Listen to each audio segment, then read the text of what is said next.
Sanusi. Bersatu tak puas hati agihan jawatan Exco Kedah. Laporan, Kerajaan Kedah dijangka mengangkat sumpah dalam barisan Exco-nya Isnin ini. Tetapi Bersatu dilaporkan tidak berpuas hati dengan isu pembahagian jawatan. Memetik sumber, Berita Harian melaporkan Bersatu hanya akan mendapat 3 jawatan Exco, iaitu kurang berbanding jumlah jawatan yang dipegang sebelum ini.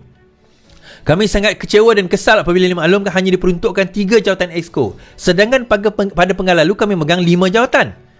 Speaker dan juga Speaker Dewan Undangan Negeri. Kami tidak mahu apa yang berlaku di Kelantan dan Terengganu apabila hanya masing-masing 1 jawatan Exco diberikan kepada Wakil Bersatu. Sedangkan kami sama-sama bekerja untuk PN di peringkat negeri, katanya. Percubaan Malaysia kini untuk mendapatkan pengesahan daripada Bersatu Kedah tidak berjaya dengan sumber membayangkan dia tidak dibenarkan bercakap. Menteri Besar Kedah belum menjawab permintaan untuk komen. Berita Harian melaporkan 3 aduan bersatu yang akan dilantik ialah Halimat Saadah Saad, Bukit Ayu Hitam, Zawahir Abdul Ghani, Suka Menanti dan Muhammad Saleh Saiding, Kubang Rotan. Pada hari pilihan raya negeri minggu lepas, PN meraih majoriti 33 daripada 36 kerusi di Kedah. Dari jumlah kerusi berkenaan, Bersatu memenangi 11 berbanding bertambah lagi 5 yang disandang daripada parti itu sebelum pilihan raya. 1 kerusi turut dimenangi oleh Gerakan yang menurut Sanusi mungkin mendapat 1 jawatan Exco. PAS pula memenangi 21 kerusi yang disifatkan oleh Pesuruhjaya PAS sebagai satu kejayaan yang bersejarah. Baik. Sekarang ini, sebelum ini Bersatu menang sebelum ini Bersatu menang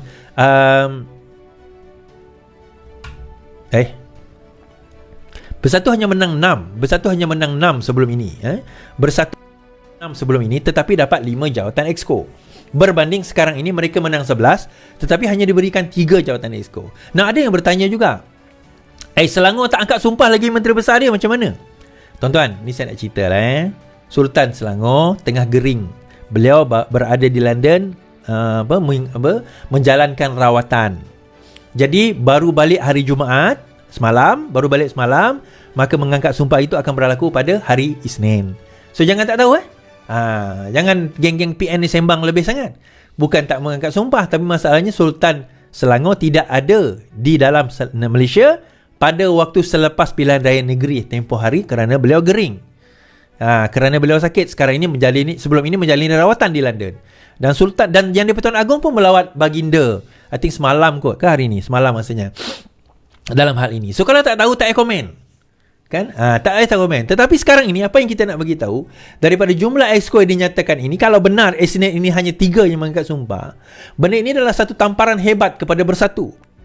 Kalau tuan-tuan perasan, yang dok sibuk kata kena turun Anwar Ibrahim, kena turun kena turun Zahid kena turun, Anwar Ibrahim kena turun, letak jawatan adalah Presiden Bersatu. Walaupun dia Presiden Perikatan Nasional, tapi dalam masa sama dia Presiden Bersatu. Dia dok sibuk dengan orang lain, tetapi parti dia sendiri tidak terjaga. 1 Exco di Kelantan, 1 Exco saja di Terengganu. Di Kedah hanya diberi 3 Exco, sedangkan mereka memberi kursi yang lebih besar berbanding dengan PRU yang lepas. So sekarang ini hubungan PAS dengan Bersatu ni bagaimana? Tapi saya nak cerita lah tuan-tuan.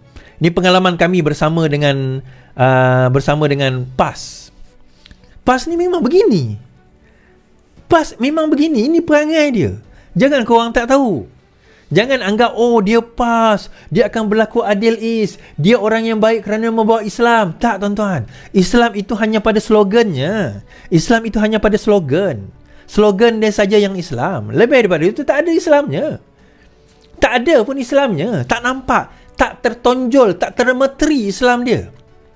Daripada segi akhlak jauh sekali, daripada segi keadilan jauh sekali, daripada everything. Tak ada benda yang sebenarnya kalau diikutkan yang Islamik tak ada PAS tu. Even negeri yang diperintahkan dia sendiri pun perkara asas seperti air, kemudahan infrastruktur, daripada segi kebersihan pun dia tak berjaya nak sediakan. Tak payah nak sembang lah kalau kita nak kata tentang tentang Islamnya kat situ. No. That's why saya kata Islam ni adalah satu benda yang dijual, yang sengaja dijual untuk nak menghadapi pilihan raya. Sebut tentang tu juga tuan-tuan, baru-baru ni adalah geng-geng kita yang agak nakal. Bila saya sebut hari tu, kalau boleh janganlah bagi ni, saya kata jangan jadi pembaris. Tapi ramai juga ini pembaris kan, tak apalah. Saya kata ada golongan yang nak apa orang kata, sampai nak boycott wala on ni. So akhirnya ada simbol satu movement sekarang ni. Apa movement ni adalah? Movementnya adalah BWF, bukan BMF, BWF. Apa itu BWF? Boycott wala on first. So apa orang kata, kedai-kedai makan yang berkaitan dengan wala on ni mula terjejas. Dan adalah, kalau tuan-tuan kenal Didi Chronicles ni. Okey, mula-mula Didi Chronicles kata, dia ada tulis dalam satu ni, Assalamualaikum, saya dengan rendah diri ingin mengumumkan kini saya adalah pemilik baru Mukarrami Coffee Section 13 Shah Alam USJ buka kuasa serta-merta bermula malam tadi. Oh, dia ceritalah. Okey, Didi Chronicles. Tapi sekarang ni Didi Chronicles, kenyataan ringkas Mukarrami Coffee Shah Alam, kami dengan rendah diri menyatakan status hak milik syarikat kami yang beroperasi menggunakan Mukarrami Coffee. Kekeliruan muncul akibat kerjasama yang dijalankan oleh Mukarrami Coffee dengan beberapa pengaruh sosial tempatan di bulan Julai yang lepas untuk mempromosikan outlet yang baru dibuka. Kerjasama dan kandungan dicipta bagi tujuan promosi tersebut hanyalah hiburan ringan. Mukarrami Coffee tidak punya sebarang pertalian atau afiliasi dengan mana-mana parti politik, pertubuhan atau orang persendirian. Okey tuan-tuan, ni nak cerita. Kenapa tiba-tiba timbul isu macam ni? Timbul isu ini kerana ni ialah Didi Chronicle. Didi Chronicle ni siapa? Okey, senang cerita macam ni lah. Dia wala on lah. Dia wala on. Dia pernah buat video bantai saya pasal saya gelakkan Tuan Ibrahim Tuan Man. Tapi itu cerita lain. Masa tahun 2020 dahulu. Kemudian apa yang berlaku? Dia dilantik oleh Mukarrami Coffee, saya rasa lah, untuk nak mempromosikanlah kopi tersebut. Okey lah, tak apalah, dia sebagai influencer ni dilantik, tak ada masalah, lantik lah. Tapi kemudian bila dia buat video yang banyak menganjing kerajaan, banyak berunsur politik yang terlalu melampau dan sebagainya, maka Mukarrami Coffee ni diboykot. Mukarrami Coffee ni dekat kawasan Subang Jaya. Kawasan ni kawasan DAP punya. Ya, bukan DAP, majority Chinese kita kata. Dia duk kutuk bangsa lain, dia duk kutuk Cina, dia duk kutuk, bukan dia lah, maksudnya kempen PN ni duk kutuk bangsa lain, duk kutuk bangsa lain, akhirnya kena boykot. Yang kena sekali Mukarrami Coffee ni. Kemudian sampai Mukarrami Coffee ni terpaksa kata, oh tidak, bukan kami punya, bukan dia punya, kami punya. Dia hanyalah orang yang menginfluencerkan, orang menyatakan perkara tersebut. Tuan-tuan, fitnah yang wala on bawa ni adalah satu perkara yang sebenarnya sangat besar. Dan inilah mainan dia orang untuk dia menang pilihan raya. Tuan-tuan pernah tahu tak? Saya nak tanyalah, kalau lepas ni siapa nak naik live saya kan daripada wala on, apa yang dibawa oleh kerajaan PN? Apa yang dibawa, gagasan ini dibawa oleh kerajaan PAS? Tak ada. Tapi korang akan hanya ingat fitnah dia, tuan-tuan. Saya bagi contoh malam tadi bila saya interview Dr. Hafizah. Ada seorang di dalam Facebook ni yang dia komen ni, tak tahu dia ada tak malam ni nama dia Tengku Yusof Tengku Abdullah. Dia kata apa? Tengku Yusof Tengku Abdullah ni kata apa? Pernah kami ternampak kelibat Dr. Hafizah duduk bersama Siti Kasim dan Nick Elin. Tengku Yusof Tengku Abdullah. Ni dalam live saya malam tadi kan. Saya kata. Kemudian, rupanya tuan-tuan, itu adalah fitnah. Ni berdasarkan gambar ini. Kalau tuan-tuan tengok gambar ini, dia kata inilah dia Dr. Hafizah. Sebelah kanan Siti Kasim tu Nick Elin. Nick Elin antara orang mencabar yang nama jenayah syariah yang mahu dibatalkan. Wakil Kota Lama Dr. Hafizah daripada PAN. Dia kata ni Dr. Hafizah. Punyalah jauh muka orang perempuan ni dengan muka Dr. Hafizah. Kemudian Dr. Hafizah kata, mesej fitnah mengaitkan Dr. Hafizah dan Nick Elin. Dia kata, I ingin menegaskan gambar yang tular bukannya Dr. Hafizah. Tuan-tuan, saya kenal Dr. Hafizah tu siapa. Ini bukan gambar Dr. Hafizah. Jauh gila kot muka dia. Ni muka Dr. Hafizah dengan muka orang ni jauh gila. Tetapi nak salahkan dia ni pun tak boleh juga. Kenapa tuan-tuan? Kita tengok siapa yang menggambar dengan dia orang ni. Ni siapa ni? Ni siapa? Ini siapa yang menggambar dengan Nick Elin ni? Ni. Tuan-tuan, saya nak tanya ni siapa ni? Jangan buat tak tahu. Ini siapa ini? Ni siapa ni? Ni siapa? Ini siapa? Anwar Musa. Yang mencabar ni, panel 9 hakim dengan petisyen peguam cabar Endowment Syariah Kelantan. Siapakah yang bergambar? Jangan buat tak tahu. Jangan buat tak tahu. Jangan buat tak tahu. Nick Elin dengan Taqiyuddin dan Anwar Musa. Kita tunjuk. Elin dengan Taqiyuddin dan Anwar Musa. Apa perasaan PAS bila pimpinan mereka bergambar dengan Nick Elin? Saya nak tanya, apa motif saya terus PAS fitnah Nick Elin dengan Dr. Hafizah? Sedangkan itu bukannya gambar dia pun. Adakah untuk main persepsi jahat dan negatif? Kerana Nick Elin telah cabar Mahkamah Syariah. Persepsi ini bukan benda betul. Ia akan menjejaskan imej Dr. Hafizah.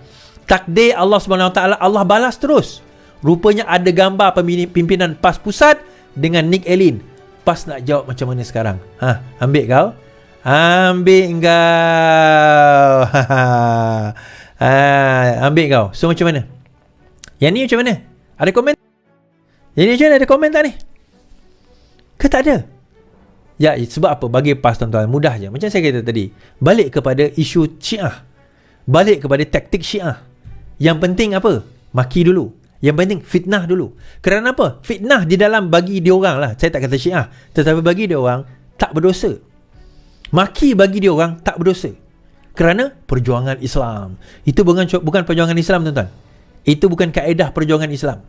Dalam Islam, dalam perang pun ada syarat-syarat dia. Tak boleh bunuh kanak-kanak, tak boleh bunuh wanita, tak boleh rosakkan pokok. Ada syarat-syarat dia. Yang ini tak ada syarat. Syarat dia adalah maki dulu. Maki dulu, minta maaf kemudian. Kan? Maki dulu, minta maaf kemudian. Dan benda yang sama juga digunakan pada hari ini. PN nak guna logo berbeza pada hari kebangsaan. Kan? PN nak guna logo berbeza pula pada hari kebangsaan tuan-tuan. Guna logo tema hari kebangsaan berbeza, mampu jejaskan pada perpaduan Aaron. Sebarang cadangan menggunakan logo dan tema hari kebangsaan berbeza merupakan salah satu daripada defisit sosial yang dikenal pasti mampu menjejaskan perpaduan, kata Menteri Perpaduan Datuk Aaron Agodagang. Dalam satu kenyataan hari ini, Aaron berkata, cadangan seumpama itu turut membantukan usaha kerajaan dalam memastikan kesejahteraan masyarakat terjamin. Beliau Beliau merujuk kepada pernyataan Ketua Pemuda Perikatan Nasional Ahmad Syaril Fadil Syahri yang dilaporkan berkata 4 negeri di bawah pentadbiran mungkin menggunakan logo dan tema hari yang berbeza. Ada yang kata, zaman dulu Pakatan Harapan pun guna tema yang sama lah. Dia kata benda yang sama, nak guna logo yang berbeza dan sebagainya. Pertama, saya nak cerita, Pakatan Harapan tak wujud tahun 2012. Okay. Yang kedua, pada masa itu PAS lah yang mencadangkan. Jangan korang tak tahu. Pada masa itu PAS lah yang mencadangkan. Jangan korang tak tahu. Tapi kemudian Anwar Ibrahim menarik balik cadangan tersebut dan kekal kepada menggunakan logo yang ada pada waktu itu. Tetapi akhirnya apa yang berlaku tuan-tuan? Ini kenyataan daripada ketua. Dia kata apa? Fadil Syahri tadi. Oh, tak adalah, kami sekadar lontar idea tema hari kebangsaan. Ahmad Fazil dia kata. Pemuda Perikatan Nasional menegaskan tetap akan meneruskan penggunaan logo dan tema hari kebangsaan yang dicadangkan oleh mereka sebelum ini. Ketua Pemuda berkata bagaimanapun tidak ada majlis sambutan yang bersaingan bagi menyambutnya. Selain dia hanyalah kempen melalui media sosial agar rakyat lebih menghayati dan bersifat patriotik serta tidak berunsur politik kepartian. Baik, saya nak tunjuk tuan-tuan gambar yang dibawa ni.